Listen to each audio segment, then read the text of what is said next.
संघाचा बुमराह म्हणायला हरकत नाही. त्यांनी बऱ्याचशा मॅचेस घोट संघासाठी जिंकून दिल्या आहेत. एक चांगलं नाव त्याचं या टेनिस क्रिकेट जगतामध्ये आपल्याला पाहायला मिळतं. परंतु तो जो दबाव आहे तो सूरजवर कुठेही दिसत नाही, कारण त्यांनी पहिल्याच चेंडूवरती एक चांगला षटकार योगेशाला लगावलेला आहे.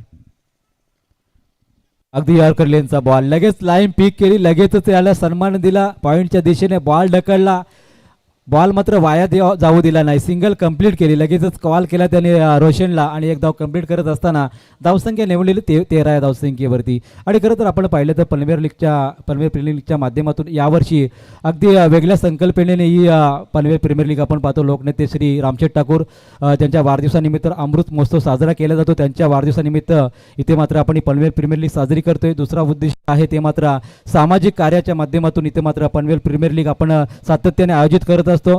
आणि तिसरी गोष्ट यावर्षी मात्र आपल्याला पाहायला लकी ड्रॉच्या माध्यमातून एक स्कूटी इलेक्ट्रिक स्कूटी जिंकण्याची प्रेक्षकांना सुद्धा संधी असणार आहे.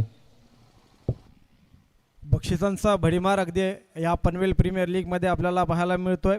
मॅचमध्ये पाहायला गेलं तर हे दुसरं षटक योगेश हाताळतोय मेट्रो एंडकडून. इथे मात्र चांगला चेंडू फेकला होता, क्षेत्ररक्षक चेंडूवर जातोय, तोपर्यंत चेंडू जाईल सीमारेषा बाहेर. धनधन करत सुंदर असा चौकार आलाय.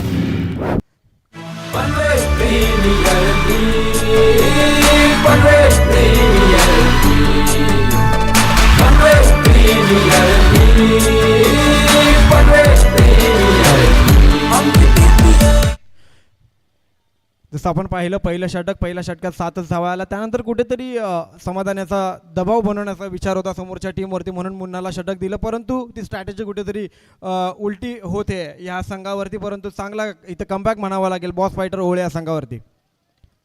पुन्हा एकदा चांगला चेंडू फेकला होता, क्षेत्ररक्षक चेंडूवर आहे आणि चेंडू जाईल इथे पुन्हा एकदा सीमारेषा बाहेर. पंचांचा इशारा येतो आहे चौकार.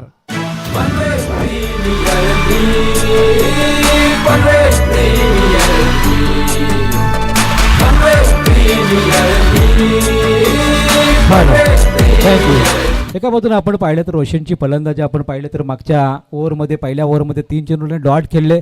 कदाचित थोडासा कॉन्फिडन्स लेवल त्याचा कमी होता. नंतर सूरजची त्यांनी बातचीत केली आणि या ओव्हरमध्ये आपण पाहिलं तर मुन्नासारख्या गोलंदाजाला लगातार 2 चौकार लगावले आहेत. पुढचा बॉल, तिसरा चौकार येईल का? ऑन साईडला जरूर पूल केला, घरंगलत बॉल चालला आणि तिसरा चौकार इथे मात्र रोशनच्या बॅट मधून आलेला आहे. लगातार 3 चौकार याच संघाने लगावले जात आणि लगातार 3 षटकार सूरज पाटीलने सुद्धा लगावले आहेत.